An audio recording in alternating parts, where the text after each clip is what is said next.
Hello, this is Tracy Payton. We're going to be covering the EME Vision system, and we're going to be taking a look at the customer database where you can enter your customers as well as any vendors that you might need to add into the system. So we're going to go ahead and get started with this training module. What you'll see right now is I'm on the dashboard of the EME Vision system. And this module, this training module, is going to focus on this drop down called Contacts. And the toolbar is up here across the top, the navigation bar. And we're going to go to Contacts. And if you click on Contacts, you'll see that you have customers, vendors, and you can create a new. So if I go into the customers, this is where I will see a listing of all the customers that I've entered into my system. And I am on the training version, so there is some test data in here. However, if I highlight Affinity Express, you'll see over here to the right side, you'll see some company information, company details. So you'll see Affinity Express, you'll see the telephone, fax, and email. You'll also see some additional contact information. So those are contacts for Affinity Express, and you can add as many contacts in as you need to. All these blue links are hot links, so you can go right in here and email Jerry Brook. So if I click on that email, it will pull up the email, and I could send something to him. So we'll cancel that. Also, if I had Skype, I could actually place a phone call if it was set up that way.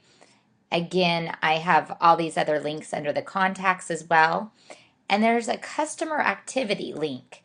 And if I click on this, it actually is going to open up the customer activity, and you'll see any calendar events that have happened for this customer. You'll see the projects for this customer, any quotes, sales orders, invoices, and files. And these files are uploaded against the project. So when you create a new project and you're in the project record, you have that ability to upload files to that project. Those files are ultimately pulled into the customer record so you can see all files pertaining to that customer. So we'll go ahead and close that. So this is just an overview. So you have your customers over here to the left. Once you've highlighted a customer, you can see their company details and activity over to the right. There are ways in which you can search for a customer. You can come up here and search a customer by name.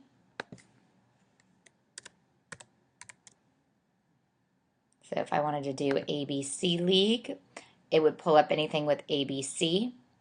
I also can take a look and search by account number, by telephone number, city, state, or zip. So when I'm in this customer database, I have this drop down, and I can search any of these features or areas of the customer. I also can go ahead and I can select whether I want to search for a customer or a prospect. So you have that ability to open up a prospect database. These would be anyone that you do not have a sales order existing on the system or a work in progress. So anyone that you might have just done a presentation or a quote, you can have those in your prospect database. And again, to sort through that, you can just select customer or prospect, and you will see who's in that actual database. Now, if you have ceased trading or account on hold, these little icons will appear within that customer record. You also have the ability to check this box up here in the top right to look at those customers that you have currently ceased trading with. Maybe that account is in a problematic status and you've ceased trading at this point in time. So you can pull up those by just checking that box. So that's the customer overview, and again, I access that through contacts and customers.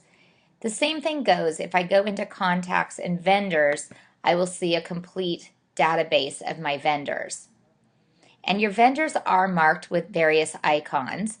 You can see those up here. Your preferred vendors, gold, silver, bronze, are preferred, and those will show up within your customer database before the vendor name. So you can see, for instance, here's a preferred customer. Alpha Shirt is a gold customer. And just like or gold vendor. So if just like the customer, I can highlight this, and over to the right, I can see the company details. So I can see the vendor information, the telephone number, the fax, the email. So if I need to email, I also can come out here and pull up their website. And this is nice because if I need to check any type of inventory, I have that hot link out to their website, and I could log in my information on their website.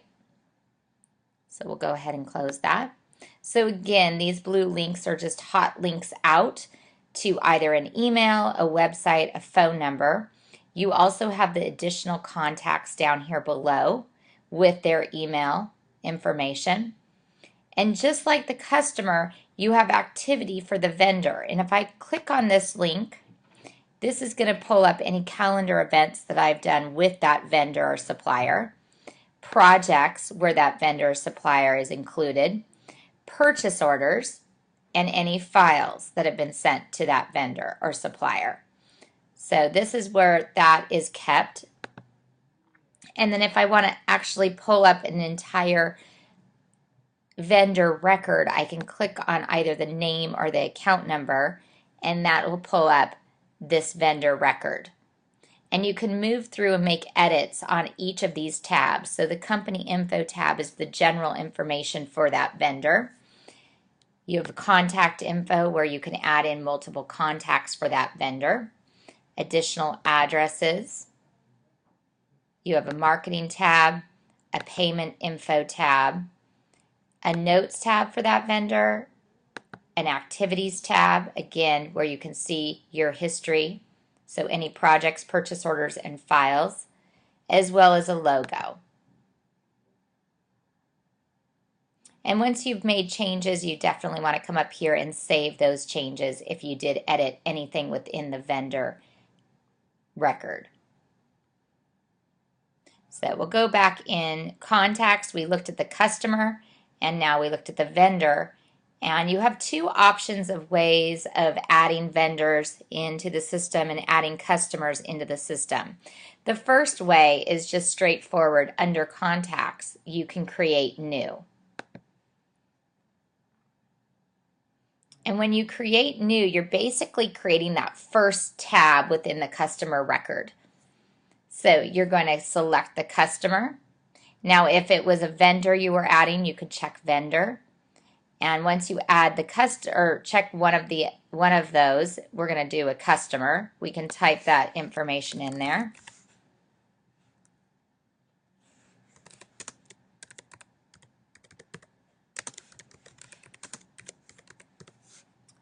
And we'll say they're an active customer. The main phone number, we'll put that in there. And this is the main company phone number and the main company email address.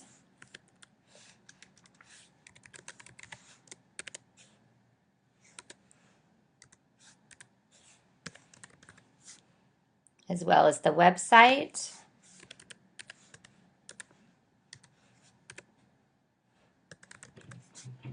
And then over here you have the main address for that customer.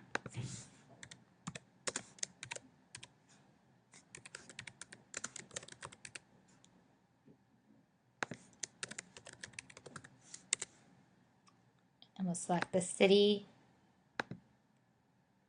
and state as well as the zip code. Now, so if you have a customer that you're adding and they have a main location, that's what you're going to enter here. Now, if they have different divisions or different locations based upon region, then you would add in multiple contacts with those different addresses, which we'll do here in just a moment. From this customer screen, you also have these marketing areas down here. And I do suggest that you watch the CRM video. But source is where you can tag on the customer how they became a customer. So if you did an email campaign or you met them at an expo, you can flag how did this particular customer become a customer of yours. It allows you to maintain or see where you're getting the best return on your investment as far as marketing campaigns that you're running, and then where you're getting the most customers. Status also allows you to check the status. So if we just want to say they're a standard account. Geography is pretty straightforward. You could say they're on the West Coast. An organization, again, we'll just put that they're a small business. And industry, we can select from the industry, and we'll just say that they're a art, music, entertainment. So we'll go ahead and save, and this will create the beginning of a customer record. And you'll see that when we looked at the vendor record, that the customer record looks very similar. So when you add in a customer, you're going to be filling out this first informational tab, which is the company info. And from here, once you hit save, then you can move through these additional tabs. So you can come over to contact info. You could add a new contact. Maybe there is John House, and he is at a different number.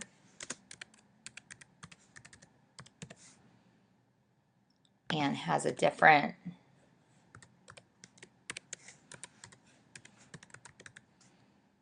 And what we could do is maybe he's the billing contact and he has a different address. So we'll go ahead and put a different address in here.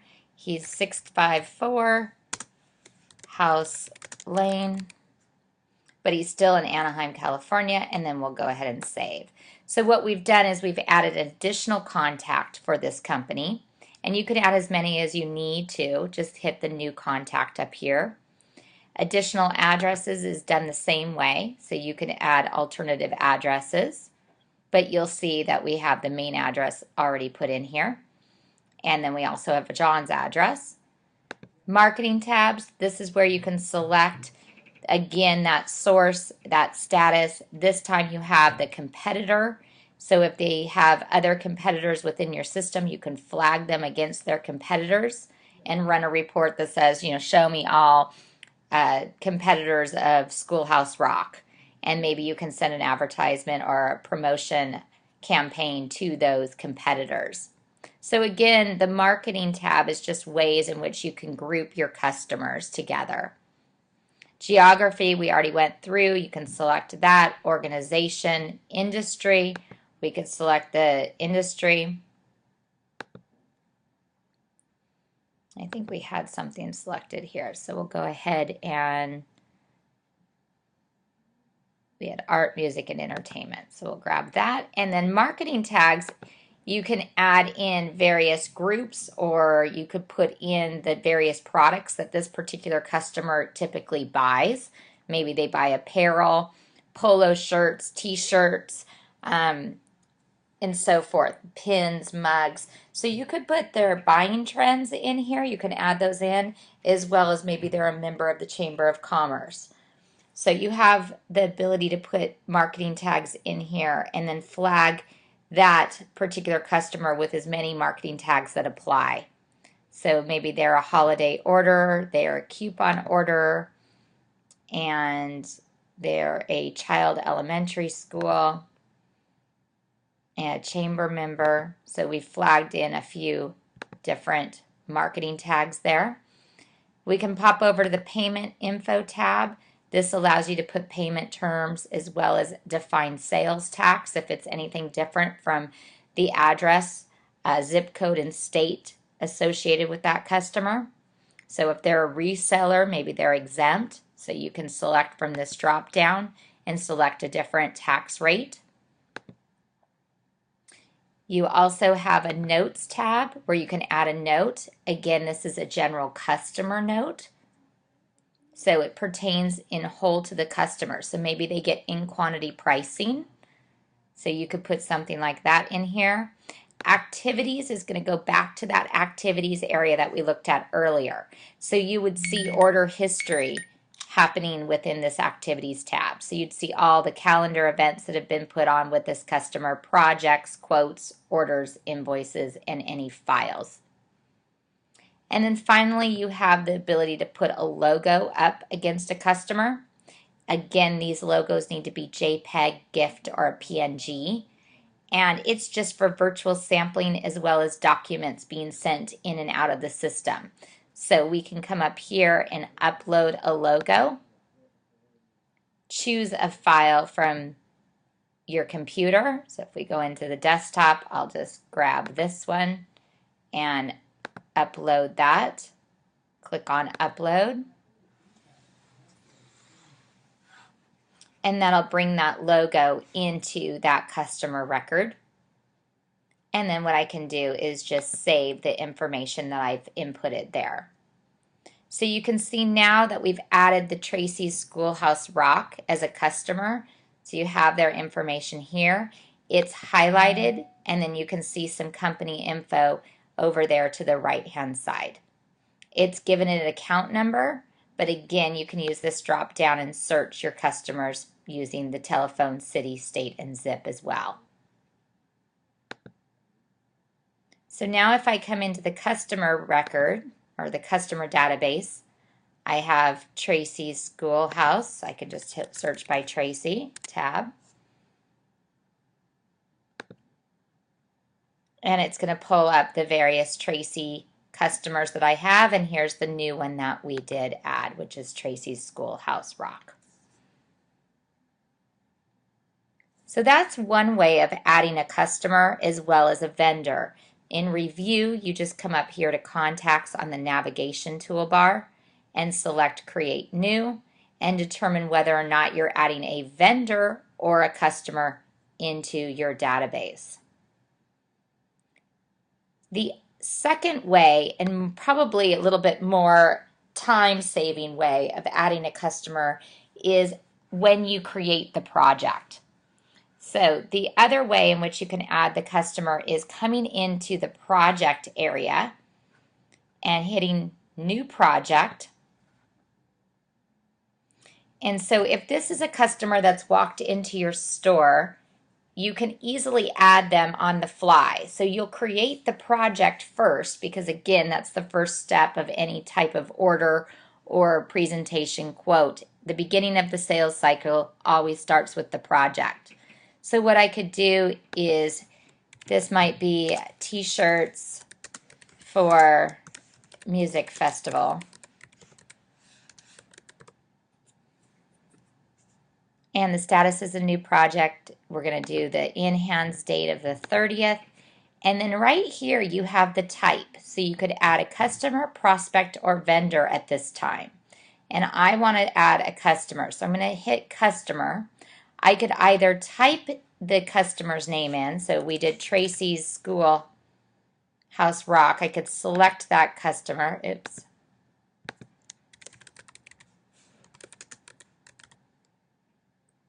So we can grab that customer from the database that way. Or, as I mentioned, the way you can add a new customer is coming over here to this plus. So if a customer's just walked in, you could open the project, give it a subject, and then go ahead, select customer, and then add a customer on the fly. And so this will create the customer record both in your customer database as well as add this customer to the project that you're creating at the time. So we'll go ahead and close that. So you can add a customer just by hitting this plus button. They will be added to this project as well as into your customer database. The same thing goes if I want to add a contact, I can hit the plus and add a new contact. So if I wanted to add another contact here, I could say Scott Payton, and I could give him a work phone number.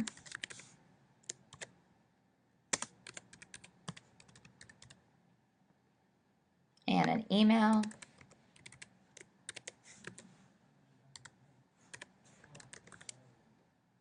Now this could be my primary contact, so if I want to flag Scott as the primary contact, I can do so.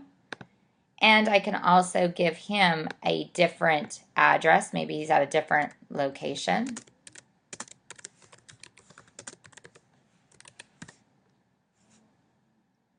and I can hit save, and now he's going to be added as a contact in that customer record, as well as he's now in this drop down. So I have John and I have Scott now.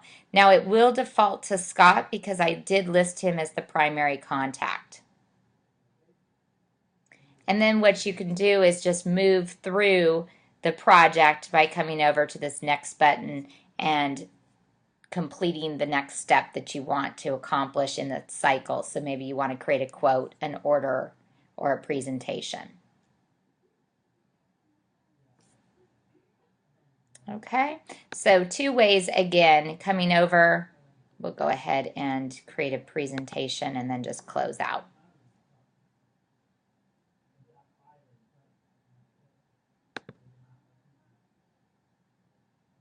Okay, so in review, two ways in which you can look at that customer or add that customer. Coming over here to contacts, create new, and choosing a customer or a vendor and filling out the information. Or coming into a project, adding a new project, and then adding a customer using this plus button. So if I go back to conclude, I'll go back into that customer database. We can see and look for, search for Tracy's Schoolhouse Rock again. So hit Tracy, hit go, pull up Schoolhouse Rock. If I click on the name of the customer or the account, it will open up that customer record that we went through before. But now if I go into contacts, I did add that Scott, and now you'll see him there. So just to show you, anything that you do from that new project screen, once you save that, it does update the customer record as well. So that concludes adding customers or adding vendors to your EnboardMe Vision system. There are additional training videos that we do ask you to watch as a supplement to this particular training module, and those are adding in CRM features, which are found on that marketing tab. So it's editing these various drop downs and customizing them for your particular system. So we do ask that you watch that video and complete the post test that is associated with this training module. Thank you so much.